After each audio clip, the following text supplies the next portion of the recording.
नमस्कार साथियों, परिहार क्लासेस में आपका स्वागत है। हम भारत के आधुनिक इतिहास को पढ़ रहे हैं और इस वीडियो में हम भारत के जो ब्रिटिश इंडिया में गवर्नर जनरल और वाइसराय थे उनको देखेंगे। चलिए शुरू करते हैं। सबसे पहले हम जो वाइसराय गवर्नर जनरल थे सबसे पहले उनको देखते हैं। पहले हैं लॉर्ड विलियम बेंटिक, जो कि 1828 से 1835 तक रहते हैं। लॉर्ड विलियम बेंटिक भारत में किए गए सामाजिक सुधारों के लिए फेमस थे। बेंटिक ने कोर्ट ऑफ डायरेक्टर्स की इच्छाओं के अनुसार भारतीय रियासतों के प्रति तटस्थता की नीति अपनाई। इसने ठगों के आतंक से निपटने के लिए कर्नल स्लीमैन को नियुक्त किया। बेंटिक के कार्यकाल में 1829 में सती प्रथा का अंत कर दिया गया। तो ये सबसे इम्पोर्टेंट फैक्ट है। सती प्रथा का अंत कब किया गया? लॉर्ड विलियम बेंटिक के काल में। डेट थी, सन थी 1829। बेंटिक ने भारत में कन्या शिशु वध पर भी प्रतिबंध लगाया। बेंटिक के ही कार्यकाल में देवी देवताओं को नर बलि की प्रथा का भी अंत किया गया। तो ये तीनों फैक्ट हैं, इम्पोर्टेंट हैं। शिक्षा के क्षेत्र में इसका महत्वपूर्ण योगदान रहा। इसके कार्यकाल में अपनाई गई मैकाले की शिक्षा पद्धति ने भारत में बौद्ध जीवन को उल्लेखनीय ढंग से प्रभावित किया था। अगले हैं सर चार्ल्स मेटकॉफ। ये 1835 से 36 तक, एक वर्ष तक ही रहते हैं। बेंटिक के पश्चात चार्ल्स मेटकॉफ को भारत का गवर्नर जनरल बनाया गया था। इसने समाचार पत्रों पर लगे जो प्रतिबंध थे उनको समाप्त कर दिया। इसके लिए इसे प्रेस का मुक्तिदाता भी कहा जाता है। किसको? मेटकॉफ को। अब आते हैं लॉर्ड ऑकलैंड, जो कि 1836 से 42 तक रहते हैं। ऑकलैंड के कार्यकाल में प्रथम अफगान युद्ध हुआ था। ये कब लड़ा गया था? 38 से 42 तक। 1838 में ऑकलैंड ने रणजीत सिंह और अफगान शासक शाह शुजा से मिलकर के त्रिपक्षीय संधि की।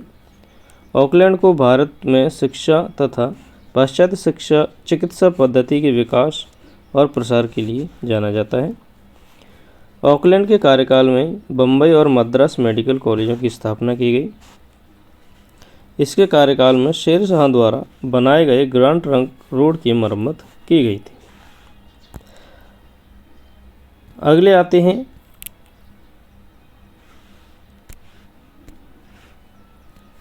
एलनबरो, जो कि 1842 से 44 तक रहते हैं। लॉर्ड एलनबरो के कार्यकाल में प्रथम अफगान युद्ध का अंत हो गया था। इसके कार्यकाल की सर्वाधिक महत्वपूर्ण घटना है 1843 की सिंध का ब्रिटिश राज्य में विलय होना। इसके कार्यकाल में भारत में दास प्रथा का अंत कर दिया गया था। तो दास प्रथा के समय भारत के जो गवर्नर जनरल थे वे कौन थे? तो एलनबरो थे। अब आते हैं लॉर्ड हॉर्डिंग, जो कि 1844 से 48 तक रहते हैं। हॉर्डिंग के कार्यकाल में आंग्ल सिख युद्ध हुआ था, जिसकी समाप्ति लाहौर की संधि के समय हुई। हॉर्डिंग को प्राचीन स्मारकों का संरक्षण के लिए जाना जाता है। इसने स्मारकों की सुरक्षा का प्रबंध किया था।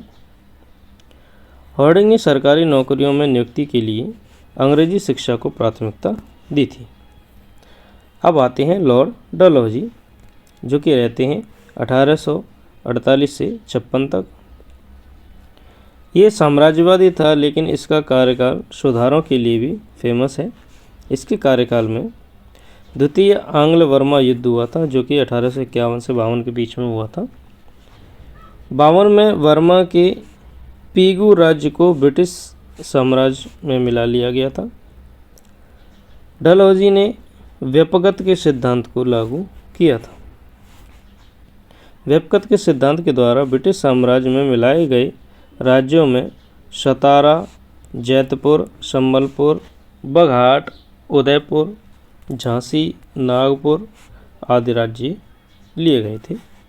व्यपगत की नीति क्या थी कि यदि किसी राजा का खास पुत्र नहीं होगा, यानी कि रियल बेटा नहीं होगा, तो राजा की मृत्यु के बाद वह साम्राज्य किसका हो जाएगा? अंग्रेजों का हो जाएगा। डलहौजी के कार्यकाल में भारत में रेलवे और संचार की प्रणाली का भी विकास हुआ था। इसके कार्यकाल में दार्जिलिंग को भारत में सम्मिलित कर लिया गया था। लॉर्ड डलहौजी ने 1856 में अवध के नवाब पर कुशासन का आरोप लगाकर अवध को ब्रिटिश साम्राज्य में मिला लिया था। इसके कार्यकाल में वुड का पत्र आया, यानी कि जिसे क्या कहा जाता है? वुड्स डिस्पैच कहा जाता है, जिसे भारत में शिक्षा सुधारों का मैग्ना कार्टा कहा जाता है। तो भारत में शिक्षा सुधारों का मैग्ना कार्टा किसे कहा गया? जो वुड्स नोट था उसके बारे में कहा जाता है। इसने 1854 में नया डाकघर अधिनियम यानी कि पोस्ट ऑफिस एक्ट पारित किया, जिसके द्वारा देश में पहली बार डाक टिकटों का प्रचलन किया गया।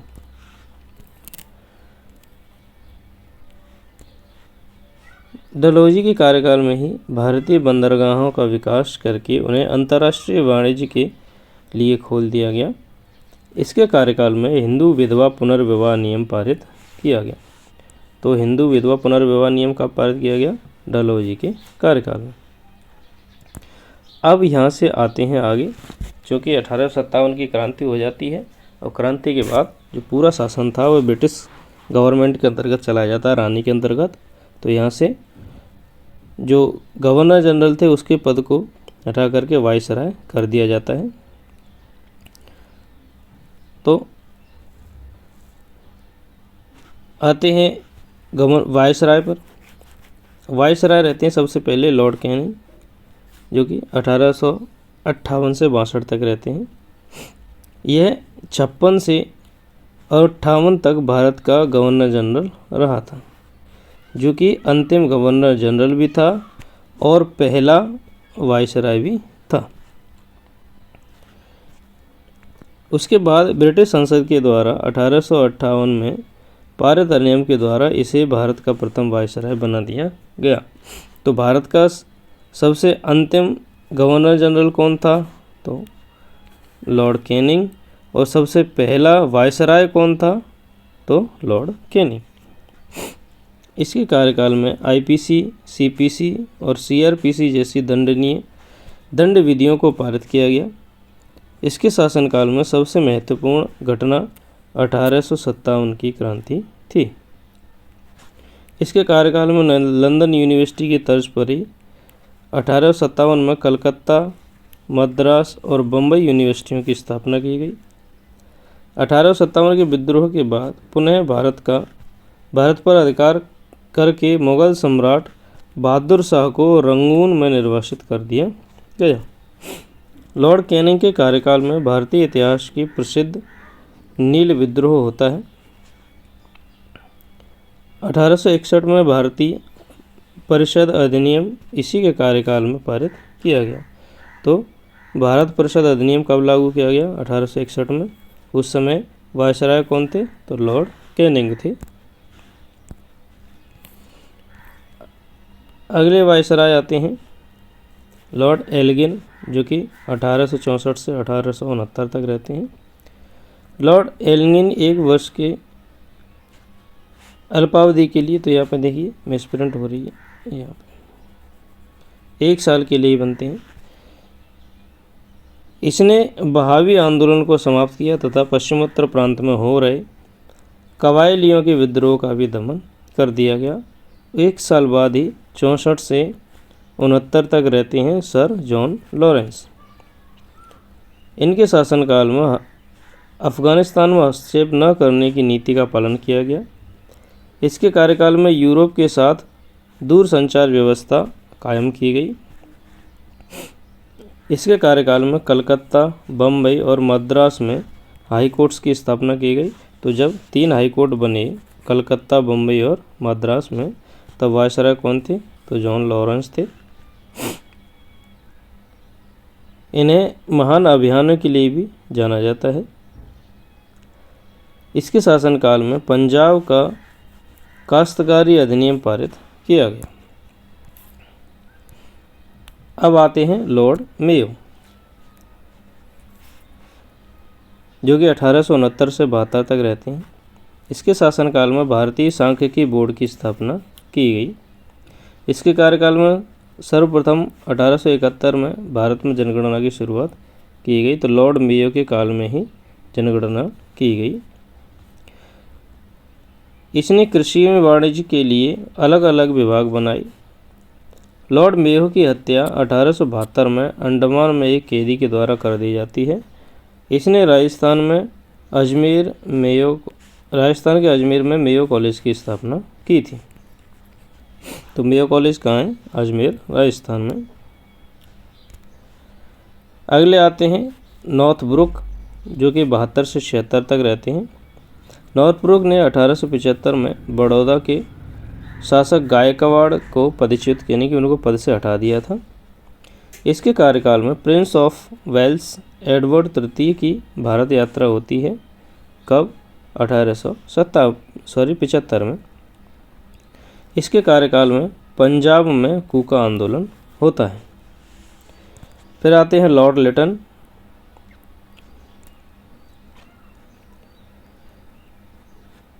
इसके कार्यकाल में राज्य उपाधि अधिनियम पारित किए गए। 1877 में ब्रिटेन की महारानी विक्टोरिया को केसर ए हिंद की उपाधि से विभूषित किया गया। 1878 में वर्नाकुलर प्रेस एक्ट पारित किया गया, जिसे NS बनर्जी ने आकाश से गिरे वज्रपात की संज्ञा दी थी। लॉर्ड लिटन एक विख्यात कवि एवं लेखक थे। विद्वानों के बीच इसे ओवन मेरेडिथ के नाम से जाना जाता था। 1878 में स्ट्रेची महोदय ने एक अकाल आयोग के गठन किया।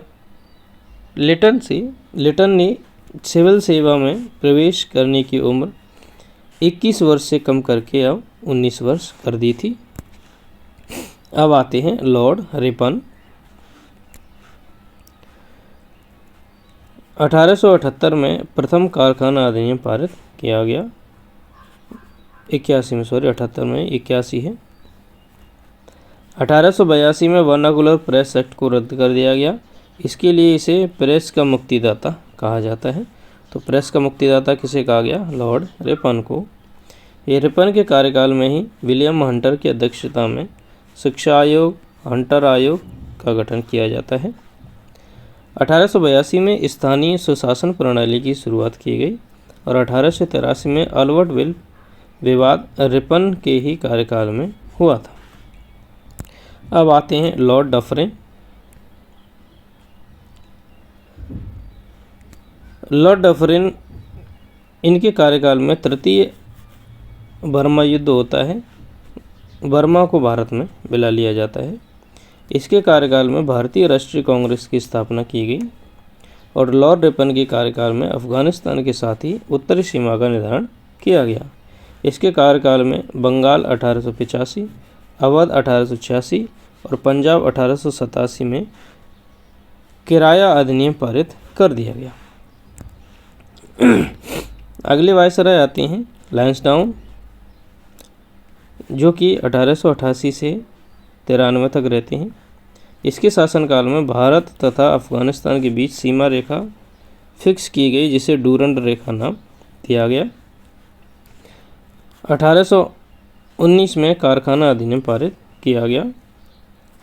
एज ऑफ कमेंट बिल पारित किया गया। इसके कार्यकाल में महत्वपूर्ण घटना ये मानी जाती है, एज ऑफ कमेंट। इसने मणिपुर में टिकेंद्रजीत के नेतृत्व में विद्रोह का दमन किया। अगले वायसराय आते हैं एल्गिन द्वितीय, जो कि 94 से 99 तक रहते हैं। एल्गिन के कार्यकाल में भारत में क्रांतिकारी आतंकवाद की घटनाएं शुरू हो गई थी। पूना में चापेकर बंधुओं द्वारा 1857 में ब्रिटिश अधिकारियों की हत्या करके भारत में पहली राजनीतिक हत्या की जाती है। इसने हिंदू कुश पर्वत के दक्षिण के एक राज्य की त्रिचाल के विद्रोह को दबाया था। इसके कार्यकाल में भारत में देशव्यापी अकाल पड़ा था। फिर आते हैं लॉर्ड कर्जन। इसके कार्यकाल में फ्रेजर की अध्यक्षता में पुलिस आयोग का गठन किया गया। इस आयोग की अनुशंसा पर सीआईडी की स्थापना की गई थी। ठीक है, तो सीआईडी की स्थापना किस आयोग के आधार पर की गई? पुलिस आयोग के आधार पर।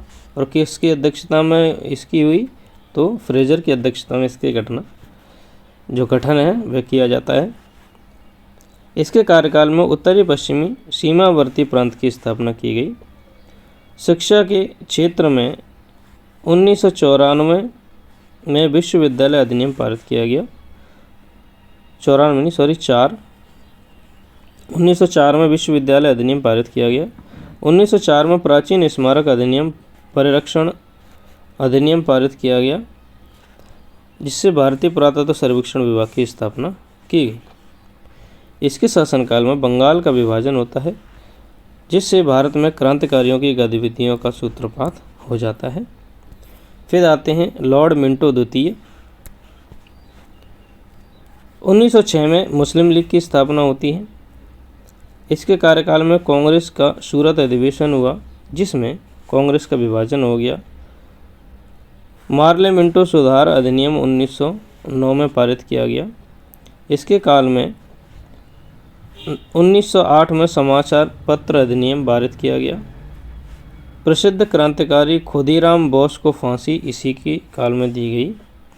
अंग्रेजों ने भारत बांटो और राज करो की नीति को औपचारिक रूप यहाँ पे दे दिया था। वर्ष 1908 में बाल गंगाधर तिलक को 6 वर्ष की सज़ा इन्हीं के शासनकाल में सुनाई गई थी। अब आते हैं हॉर्डिंग द्वितीय, जो कि 10 से 16 तक रहते हैं। 1911 में जॉर्ज पंचम के आगमन के अवसर पर दिल्ली दरबार का आयोजन किया गया। 1911 में बंगाल विभाजन को रद्द करके वापस कर लिया गया और 11 में ही बंगाल के से अलग करके बिहार और उड़ीसा राज्य बनाए गए। 1912 में भारत की राजधानी को कलकत्ता से चेंज करके दिल्ली में कर दिया गया और प्रथम विश्व युद्ध में भारत का सर्वप्रथम समर्थन प्राप्त करने वाला ये लॉर्ड हॉर्डिंग सफल वायसराय रहते हैं, यानी कि ये प्रथम विश्व युद्ध में भारत का सपोर्ट ले लेते हैं। अगले वायसराय आते हैं चेम्सफोर्ड।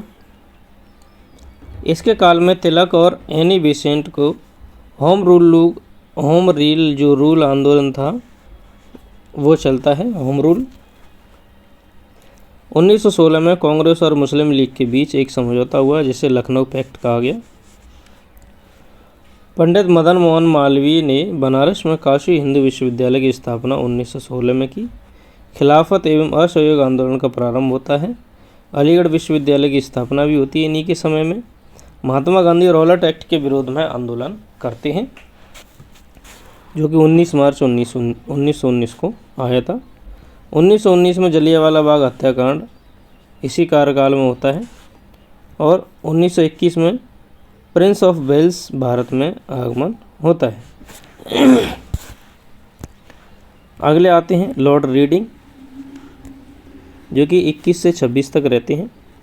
इनके कार्यकाल में 1919 में रॉलेट एक्ट वापस ले लिया जाता है। इसके कार्यकाल में केरल में मोपला विद्रोह होता है और 5 फरवरी 1922 में चोरी हत्या होती है, जिससे गांधी जी ने अपना असहयोग आंदोलन वापस ले लिया था। 1923 में इसके कार्यकाल में भारतीय सिविल सेवा परीक्षा इंग्लैंड और भारत के दोनों स्थानों में आयोजित होने लगी थी। इसके कार्यकाल में ही CR दास और मोतीलाल नेहरू 1922 में स्वराज पार्टी की स्थापना करते हैं। कौन? CR दास और मोतीलाल नेहरू। दिल्ली एवं नागपुर विश्वविद्यालय की भी स्थापना की जाती है। अब आते हैं लॉर्ड इरविन, जो कि 1926 से 1931 तक रहती हैं। इनके शासनकाल में हरकोट महल समिति की स्थापना की जाती है। इरविन के कार्यकाल में ही साइमन आयोग भारत में आया था, साइमन कमीशन। 1928 में मोतीलाल नेहरू ने नेहरू रिपोर्ट प्रस्तुत की। गांधी जी ने 1930 में नमक आंदोलन का आरंभ करते हुए दांडी यात्रा शुरू की, दांडी मार्च। कांग्रेस के लाहौर अधिवेशन में संपूर्ण स्वराज की मांग यहाँ पे ली जाती है। प्रथम गोलमेज सम्मेलन 1930 में लंदन में होता है। इसके कार्यकाल में ही 5 मार्च 1931 को गांधी इरविन समझौता भी होता है। लॉर्ड इरविन के कार्यकाल में ही पब्लिक सेफ्टी के विरोध में भगत सिंह और उसके साथियों को असेंबली में बम फेंका था, तीनों।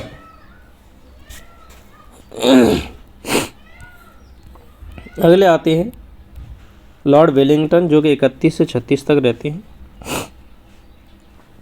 इनके कार्यकाल में द्वितीय एवं तृतीय गोलमेज सम्मेलन होता है। 32 में देहरादून में भारतीय सेना अकादमी यानी कि इंडियन मिलिट्री एकेडमी की स्थापना की जाती है। 1934 में गांधी जी ने सविनय अवज्ञा आंदोलन की शुरुआत कर दी। 1935 में गवर्नमेंट ऑफ इंडिया एक्ट पारित किया जाता है। 1935 में ही बर्मा को भारत से अलग कर दिया जाता है और इनके काल में ही भारतीय किसान सभा की स्थापना की जाती है। अगले आते हैं लॉर्ड लिनलिथगो।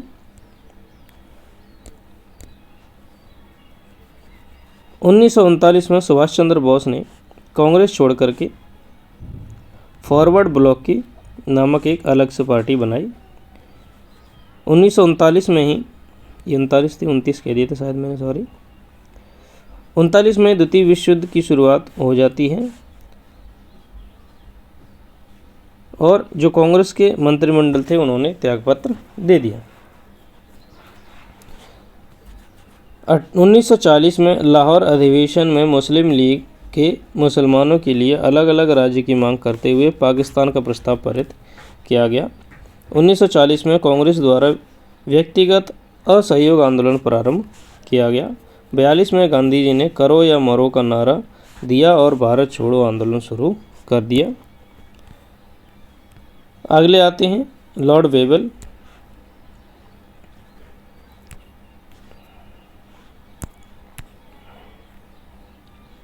जो कि 1943 से 47 तक रहते हैं। वेबल ने शिमला में एक सम्मेलन का आयोजन किया जिसे वेबल प्लान के रूप में जाना जाता है। 46 में नौसेना विद्रोह होता है और 46 में ही अंतरिम सरकार का गठन किया जाता है। ब्रिटिश के प्रधानमंत्री क्लीमेंट एटली ने 20 फरवरी 1947 को भारत को स्वतंत्र करने की घोषणा की थी। तो घोषणा किसने की थी, ये नाम ध्यान रखना।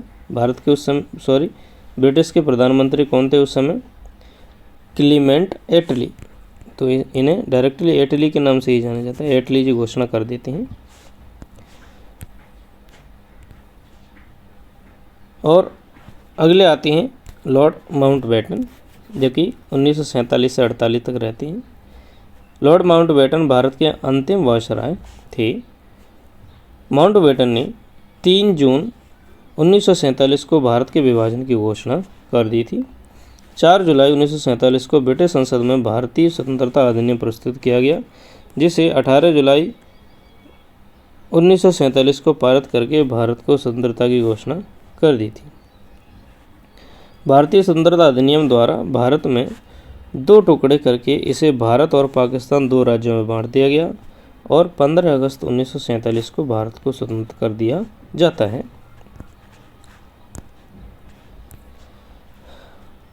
अब आगे आ जाते हैं। वायसराय तो ख़त्म हो गए थे, ठीक है। फिर गवर्नर आते हैं, गवर्नर जनरल बन जाते हैं। तो इंडिया में सबसे पहले बनते हैं स्वतंत्र भारत में श्री राम चक्रवर्ती रामगोपालाचारी, जो कि भारत में स्वतंत्रता के बाद 1948 में चक्रवर्ती रामगोपालाचारी जी को स्वतंत्र भारत का प्रथम गवर्नर जनरल बना दिया जाता है। तो प्रथम गवर्नर जनरल भारत का कौन था स्वतंत्रता के बाद, ये पूछ लिया जाता है कि सबसे पहले जो गवर्नर जनरल थे वो कौन थे, और स्वतंत्रता के पश्चात पहले गवर्नर जनरल कौन थे, ये आपको याद रखनी है। तो स्वतंत्रता के बाद थे चक्रवर्ती रामगोपालाचारी। तो आज की वीडियो में सिर्फ इतना ही। वीडियो को अंत तक देखने के लिए धन्यवाद। Thank you.